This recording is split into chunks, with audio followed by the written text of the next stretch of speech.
এই ম্যাচটা হতে পারত বিশ্বমঞ্চে লিওনেল মেসি এবং ক্রিস্টিয়ানো রোনালদোর প্রথম এবং শেষ দেখা।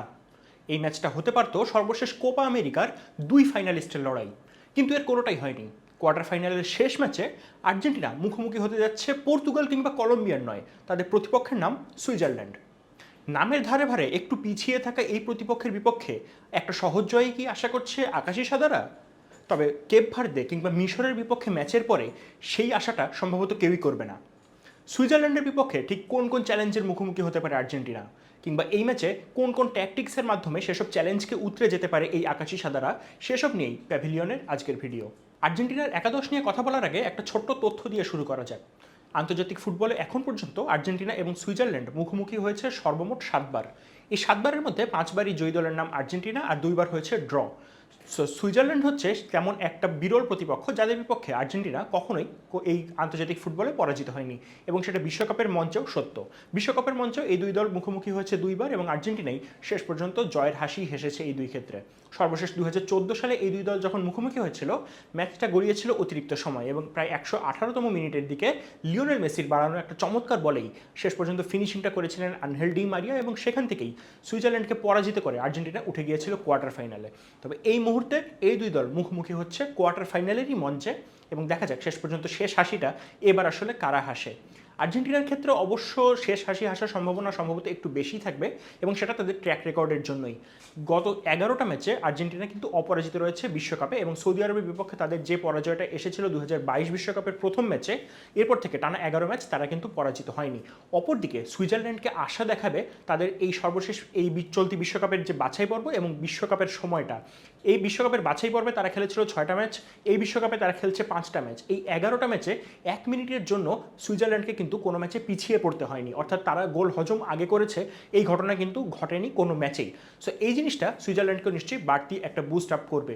এবং যখন আপনি দেখবেন যে আর্জেন্টিনা সর্বশেষ দুটো ম্যাচে ডিফেন্সিভলি অনেক বেশি স্ট্রাগল করেছে, তখন কিন্তু সুইজারল্যান্ডকে একটু হলেও সমীহ করে চলতেই হচ্ছে।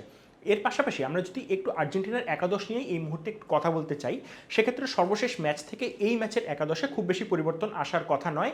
বিশেষ করে লিওনেল স্কালোনি তিনি যেভাবে করে দলকে ট্রেনিং করাচ্ছেন, এবং পাশাপাশি তার যে সংবাদ সম্মেলন ছিল সেখানেও আসলে তিনি যে ইঙ্গিত দিয়েছেন, সেখানে মনে হচ্ছে খুব বেশি পরিবর্তন আসলে আসবে না। একটা পরিবর্তন আসতে পারে, সেক্ষেত্রে নিকো গঞ্জালেস কিংবা জুলিয়ানো সিমিওনের মধ্যে যে কোনো একজন হয়তো প্রথম একাদশে সুযোগ পেতে পারেন একজন ডেজিগনেটেড উইঙ্গার হিসেবে, এবং সেক্ষেত্রে হয়তো একজন মিডফিল্ডারকে সেই জায়গাটা ছেড়ে দিতে হতে পারে। সেই নামটা হতে পারে এনজো ফার্নান্দেজ কিংবা অ্যালেক্সিস ম্যাকালিস্টার বা রদ্রিগো ডিপলদের মধ্যে একজন।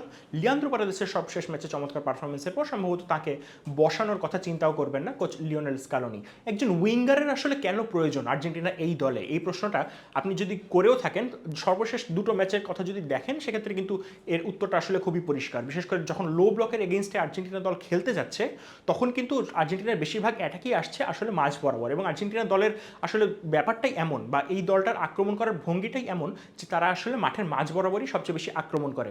সবশেষ বা ইনফ্যাক্ট এই চলতি বিশ্বকাপের কথা যদি বলা হয়, আর্জেন্টিনা যতগুলো আক্রমণ করেছে প্রতিপক্ষের অর্ধে, তার মধ্যে 34%, অর্থাৎ 3/1 যদি আমরা বলি বা তার চেয়ে একটু বেশি, সেই সংখ্যক আক্রমণ তারা করেছে মাঠের মাঝ বরাবর। এবং যদি লেফট উইং এবং রাইট উইংয়ের কথা বলা হয়, সেই দুই উইং বরাবর তারা সমান সংখ্যক অর্থাৎ 33% করে আক্রমণ করেছে। এবং এর মাধ্যমে বোঝা যায় যে আর্জেন্টিনা কিন্তু এই মাঠের মাঝ বরাবর আক্রমণ করতেই আসলে বেশি স্বাচ্ছন্দ্য বোধ করে, এবং এই কারণেই আর্জেন্টিনাকে আটকে দেওয়াও সম্ভবত প্রতিপক্ষের জন্য একটু বেশি সহজ হয়ে যায়। কেননা যখন আপনি লো ব্লক করবেন, আপনি কিন্তু অবশ্যই চাইবেন গোলপোস্টের সামনের যে এরিয়াটা, সেটাকে আসলে বেশি করে ব্লক করতে এবং প্রতিপক্ষের ফরওয়ার্ডদের মুভমেন্টটাকেও একটু হলেও কমিয়ে দিতে। সেই কাজটাই কিন্তু কেপ ভার্দে এবং মিশর বেশ ভালোভাবেই করছিল, until and unless Lionel Messi ম্যাজিকটা দেখা গিয়েছে মিশরের বিপক্ষে, এবং কেপ ভার্দের বিপক্ষে আসলে শেষ দিকেই আর্জেন্টিনা ভাগ্যক্রমে অনেকটা বলা যায় একটা গোল পেয়ে আসলে শেষ পর্যন্ত তারা পরের রাউন্ডে উন্নীত হতে পারে। তবে যখন খেলাটা আর্জেন্টিনা চেঞ্জ করতে যাচ্ছে, তখন কিন্তু আসলে তাদেরকে উইংটাও স্ট্রেচ করতে হচ্ছে, যেন প্রতিপক্ষের ডিফেন্সটা একটু বেশি স্ট্রেচড হয়ে যায়, তাদের যেন দুই পাশে একটু তারা সরে যেতে বাধ্য হয় এবং ম্যান মার্কিং করার জন্য, এবং তাদের রক্ষণে বা মিডফিল্ডে যেন একটু হলেও ফাটল দেখা যায়, সেই জিনিসটাই কিন্তু আর্জেন্টিনা চাইবে, এবং এক্ষেত্রেই প্রয়োজন একটা উইঙ্গার। মিশরের বিপক্ষে ম্যাচে দেখা গেছে যে যখন লিওনেল মেসি তিনি ডান পাশে সরে গিয়েছিলেন, তখনই কিন্তু আসলে আর্জেন্টিনা একের পর এক সুযোগ তৈরি করা শুরু করে। একের পর এক ক্রস আসতে থেকে বক্সের মধ্যে ক্রিস্টিয়ান রোমেরো একটা গোল করে ফেলেন সেই লিওনেল মেসির ক্রস থেকে। লিওনেল মেসি যে গোলটা পেয়েছিলেন সেটাও কিন্তু এসেছিল তারই একটা আক্রমণ তৈরি করা থেকে। এবং এর পরবর্তীতে লাউতারো মার্টিনেজ তিনিও আসলে ডান পাশ থেকে যে ক্রসটাই করেছিলেন একেবারে সেই টাচ লাইনের কাছ থেকে, সেটাতে মাথা লাগিয়েই কিন্তু আর্জেন্টিনাকে এই কোয়ার্টার ফাইনালে নিয়ে এসেছিলেন এনজো ফার্নান্দেজ। তাই একটা উইঙ্গার যদি আর্জেন্টিনার একাদশের শুরুর একাদশে দেখা যায়, খুব বেশি অবাক হওয়ার কিছু থাকবে না। এবং সম্ভবত লিওনেল স্কালোনিকে যদি কোনো পরিবর্তন করতে বলা হয় বা পরিবর্তন তাকে করতে হয়, সম্ভবত নিকো গঞ্জালেসকে তিনি আসলে শুরু করাবেন। এর পেছনে আরও কারণ আছে, জুলিয়ানো সিমিওনের চেয়ে তিনি নিকো গঞ্জালেসকে এই ক্ষেত্রে অগ্রাধিকার দিতে পারেন, কারণ তার এরিয়াল অ্যাবিলিটির জন্য পাশাপাশি চমৎকার ওয়ার্ক রেটও কিন্তু তিনি দিয়ে থাকেন। তাই নিকো গঞ্জালেস যদি আর্জেন্টিনার একাদশে আসেন, খুব বেশি অবাক হওয়ার কিছু থাকবে না। অপরদিকে সুইজারল্যান্ডের কথা যদি আমরা একটু চিন্তা করে দেখি যে তাদের আসলে একাদশে কী কী পরিবর্তন আসতে পারে বা তাদের একাদশের অবস্থাটা কী, ধারণা করা হচ্ছে বিশেষ করে সর্বশেষ ম্যাচে কলম্বিয়াকে আটকে দেওয়ার পরে যে এই ম্যাচেও সম্ভবত একই ট্রিটমেন্ট নিয়েই মাঠে নামবে সুইজারল্যান্ড।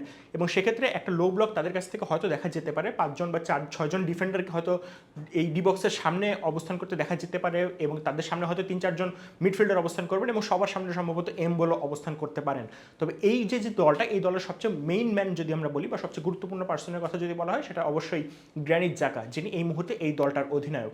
এবং দলটার অধিনায়ক এবং তার বয়স 33 বছর হওয়া সত্ত্বেও তিনি কিন্তু এই বিশ্বকাপে চমৎকার পারফরমেন্স করে যাচ্ছেন এবং সবচেয়ে বেশি দৌড়ানো খেলোয়াড়দের মধ্যে তার অবস্থান কিন্তু রয়েছে এই মুহূর্তে ষষ্ঠ অবস্থানে।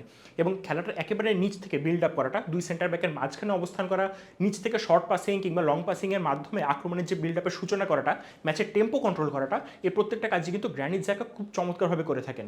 এবং এই ম্যাচেও লিওনেল মেসিকে আটকানোর বড় দায়িত্বটা তার উপরেও থাকতে পারে, যেহেতু লিওনেল মেসি তিনি কাট ইন করে ভেতরের দিকে চলে আসেন, হাফ স্পেসে অপারেট করতে চান। সে জায়গায় গ্র্যানিট জাকা ভার্সেস লিওনেল মেসি, অর্থাৎ ক্যাপ্টেন ভার্সেস ক্যাপ্টেনের একটা চমৎকার লড়াই কিন্তু এই ম্যাচে দেখা গেলেও যেতে পারে। পাশাপাশি সুইজারল্যান্ডের বড় খেলোয়াড়দের কথা যদি বলা হয়, সেক্ষেত্রে রিকার্ডো রদ্রিগেজ, যিনি লেফট ব্যাক হিসেবে খেলে থাকেন, তিনি বেশ অভিজ্ঞ। ডান পাশে ডেনিস জাকারিয়া খেলার সম্ভাবনা রয়েছে, তিনিও বেশ অভিজ্ঞ এবং অবশ্যই একজন সম্ভাবনাময় খেলোয়াড়ও বটে। এর পাশাপাশি যদি তাদের মিডফিল্ডের কথা বলা হয়, সেক্ষেত্রে জোহান মানজাম্বির এই ম্যাচে অনুপস্থিতিটা অবশ্যই একটা বড় ধাক্কা হয়ে আসতে পারে সুইজারল্যান্ডের জন্য, কেননা এই বিশ্বকাপে এখন পর্যন্ত সুইজারল্যান্ডের হয়ে সর্বোচ্চ গোল যিনি করেছেন সেই তরুণ মানজাম্বি কিন্তু এই ম্যাচটাতেই চোটের কারণে ছিটকে পড়ছেন। তবে তারপরও আসলে সুইজারল্যান্ডকে ছোট করে দেখার কোনো সুযোগ নেই। বিশেষ করে কেপ ভার্দে এবং মিশর তাদের কাউন্টার অ্যাটাকগুলো যেভাবে পরিচালনা করেছিল আর্জেন্টিনার বিপক্ষে, সেই বিষয়গুলো থেকে কিন্তু আসলে আর্জেন্টিনাকে সতর্ক থাকতে হবে। বিশেষ করে যখন আর্জেন্টিনা অ্যাটাকে যাচ্ছে এবং তাদের ফরমেশনটাও অনেকটা 2-3-5-এ চলে যাচ্ছে, এবং সেই সময় যদি সামহাও তারা বল লুজ করে, সেক্ষেত্রেও কিন্তু তাদের এই প্রতিপক্ষ অর্থাৎ সুইজারল্যান্ড চমৎকার সব কাউন্টার অ্যাটাকও করতে পারে। এবং সেই জিনিসটা কিন্তু মিশরের বিপক্ষে ম্যাচে দেখা গিয়েছে, যেখানে লিয়ান্দ্রো পারেদেস ম্যাচের একেবারে শেষ মুহূর্তে একটা চমৎকার একটা ট্যাকেল করেই কিন্তু তিনি আসলে দলকে রক্ষা করেছিলেন। এর বাইরে কেপ ভার্দের বিপক্ষে ম্যাচেও কিন্তু বেশ কয়েকবার কাউন্টার অ্যাটাক দেখা গিয়েছে। মিশরের বিপক্ষে প্রথম যে গোলটা ডিসঅ্যালাউড হলো মিশরের, বা পরবর্তীতে তারা যে গোলটা করলো, সেই গোলগুলো কিন্তু এসেছিল এই কাউন্টার অ্যাটাক থেকেই। সো আর্জেন্টিনাকে এই ব্যাপারেও আসলে খুব বেশি সতর্ক থাকার প্রয়োজন রয়েছে। আর্জেন্টিনার রক্ষণের আরও দুশ্চিন্তাটা বাড়াচ্ছে তাদের গোলরক্ষকের পারফরমেন্স। এমিলিয়ানো মার্টিনেজ এই বিশ্বকাপে এসেছিলেন চোট নিয়েই, এবং প্রস্তুতি ম্যাচগুলোতেও কিন্তু তিনি অ্যাভেলেবল ছিলেন না তার চোটের কারণেই। এবং এই কারণে এই বিশ্বকাপটা যখন শুরু হয়েছে তাকে কিন্তু পুরো ফর্মে পাচ্ছে না আর্জেন্টিনা। এবং এই কারণে দেখা যাচ্ছে যে যখনই তিনি শট ফেস করছেন বা প্রতিপক্ষ তার দিকে আক্রমণ করছে, তিনি কিন্তু খুব বেশি সংখ্যক যে বল সেভ করতে পারছেন এমনটা ঘটছে না। একটা পরিসংখ্যান এক্ষেত্রে ইনক্লুড করা যেতেই পারে। বিশেষ করে প্রথম 5 ম্যাচে আর্জেন্টিনার অন টার্গেটে প্রতিপক্ষ শট নিতে পেরেছে সর্বমোট 9টা, এবং এই 9টা শটের মধ্যে 5টা শটেই কিন্তু গোল হজম করেছে আর্জেন্টিনা, যেটা শতাংশের হিসাবে প্রায় 55%। এরকম গোল এবং শটস অন টার্গেটের যদি রেশিওটা আমরা দেখি এবারের টুর্নামেন্টে, সেক্ষেত্রে উজবেকিস্তান এবং তিউনিশিয়া ছাড়া আর্জেন্টিনার চেয়ে এই ক্ষেত্রে বেশি আর কোনো দল আসলে ভোগ করেনি বা ফেস করেনি। উজবেকিস্তানের ক্ষেত্রে যদি বলি, 17টা শট তারা ফেস করে 11টা গোল হজম করেছে, অর্থাৎ 65% ক্ষেত্রে তাদের বিরুদ্ধে গোল হয়েছে।